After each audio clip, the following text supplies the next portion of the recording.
개강 파티라든지 이런 것들은 다 송도에서 하는 편이에요. 데이트 하거나 이러면은 거의 다 연희동 쪽으로 가고 이러다 보니까 고학년 돼서 와서는 뭐 취업 준비나 이런 것도 바쁘다 보니까 놀려고 잘 이용하기는 쉽지 않은 것 같아요. 오히려 그렇게 임대료를 낮춰서 나서 이제 임대차 보호법 때문에 10년을 내가 감수를 하느니 차라리 조금 더 기다렸다가 제대로 된 임차인을 만나서 10년을 가는 게 내 세액 부담에 덜하다. 나 아직은 고간에 쌀 좀 있으니까 조금 더 기다려보자.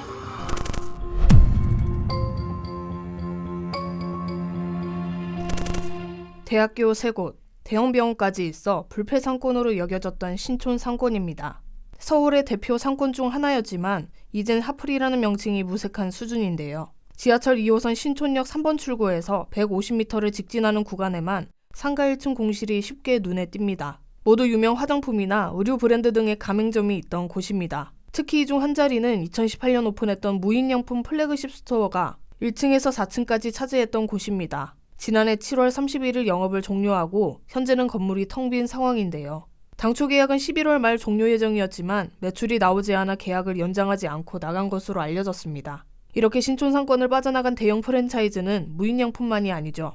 2017년 크리스피 도넛 신촌점의 폐업을 시작으로 투썸플레이스 1호점, 지난해 1월 문을 닫은 롯데리아까지 2000년대 초반에는 대형 프랜차이즈 점포들이 앞다퉈 신촌에 매장을 냈었는데요. 빠져나간 뒤 채워지지 않은 공실들은 상업성 측면에서 입지가 약해진 신촌의 모습을 나타내고 있습니다. 신촌 상권을 회복시키기 위해 지자체에서 특단의 조치를 취하기도 했습니다. 올해 1월 1일 대중교통의 차량 진입을 금지했던 신촌 연세로의 도로가 자유롭게 열린 건데요.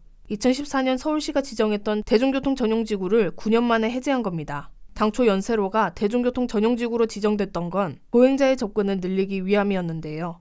상권 활성화에 부정적인 영향만 주자 차라리 자유롭게 차량으로 이동할 수 있도록 바꿔보자는 취지였습니다. 대중교통 전용지구가 해제된 지 6개월째 버스만 다니던 메인 도로에는 이제 여러 차량이 오가고 있었는데요. 차량이 늘어난 만큼 통행량은 증가했을까요? 서대문구 통계에 따르면 올해 3월 마지막 주 금요일 기준 신촌 전체 지역의 통행량은 2024년 대비 3.7% 늘었습니다. 반면 연세로 지역은 44.5%나 감소했는데요. 연대 정문 앞으로 다니는 통행자도 41.7%로 줄었습니다.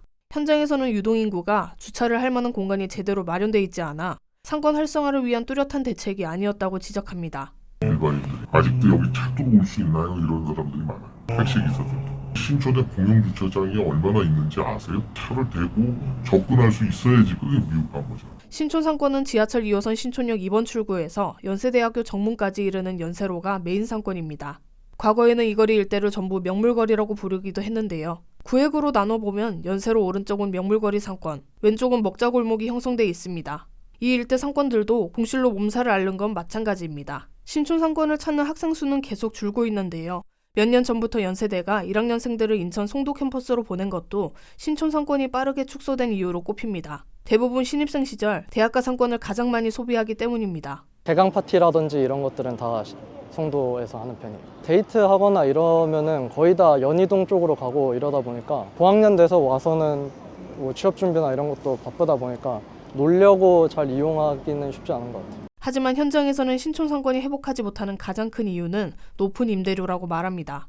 코로나19 사태 이후 오프라인 매장의 매출이 급감하면서 상인들이 어려워졌지만 임대료는 호황기 시절 그대로인 겁니다. 이런 공실폭탄에도 연세로 대로변 1층 매물 중에는 전용 약 247제곱미터가 보증금 10억 원에 월세 8천만 원에 나와 있습니다. 깔세로 운영 중인 상가도 보였는데요. 깔세 임대료만 해도 한 달에 700에서 800만 원에 달합니다. 최근 계약이 이루어진 일부 상가는 임대료를 많이 낮췄기 때문인데요.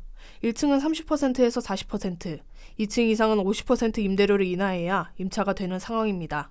여기 모르면 최대 128만원 손해. 아정당은 지원금 설치 당일 즉시 입금. 약정 끝날 때마다 받을 수 있어요. 법이 정해둔 지원금 당연히 챙기셔야죠. 카드까지 최대 혜택 받고 800동 이상 한 번에 비교돼요. 전국 가입자 수 1위 아정당. 가장 많은 가입수당으로 최대 현금. 다른 곳보다 혜택이 좋다면 차액의 120% 보상, 24시간 무료 상담, 초고속 설치까지, 불만조시 전액 환불하는 보장이서도 있어요. 인터넷 정수기, 휴대폰, 이사 청소 카드까지 다 정당하게 받자. 아정당. 오히려 그렇게 임대료를 낮춰서 나서 이제 임대차 보호법 때문에 10년을 내가 감수를 하느니 차라리 조금 더 기다렸다가 제대로 된 임차인을 만나서 10년을 가는 게 내 세액 부담에 덜하다. 나 아직은 고간에 쌀 좀 있으니까 조금 더 기다려보자.